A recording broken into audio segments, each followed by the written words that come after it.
آقای ترش، شما در تاریخ 10/11 به نمایندگی سایپا چینیکا مراجعه داشتین، درسته؟ خواهش میکنم. آیا در این مراجعه تمامی مشکلات خودروی شما برطرف شد؟ نه هنوز. شما برای سرویس اولیه مگه نیومده بودید؟ آره پسرم رفت، من نمیدونم. آره برای سرویس اولیه بوده. آره. خب همه چی خوب بوده؟ نمیدونم والله، خبر ندارم حقیقتش. چرا پس ماشین دست کیه؟ پسرم بردش اینجا. آها خب باشه، اشکال نداره آقای توفیق، خیلی ممنون از اینکه تماس ما رو برگردوندین. همین. آره دیگه، میخواستم ببینم، خب ما میخوایم در مورد خودروی شما سوال کنیم. پراید میگه سعی کردن داره. نه ببینیم خدماتی. خیلی شاکر کردید، آفرین. با پرایداتون. برای پراید فعال میکنم. بگو.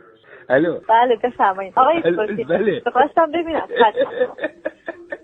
آقای توفیق دلش روغن عمل کردید فعال میکنید. پراید درست. بابا یه مملکت تو فیلم و ما هم وارد فیلم شدیم، پراید خریدیم. آقای توفیق. بله. خدماتی که ارائه شده راضی بودیم یا نه؟ بابا یه عمل کردید. خدمات بکردم. باشه اشکال نداره، پس مشخص کاملا کرد. خدا بابا برای پسرم خریدم. نگهدارتون. خدا شما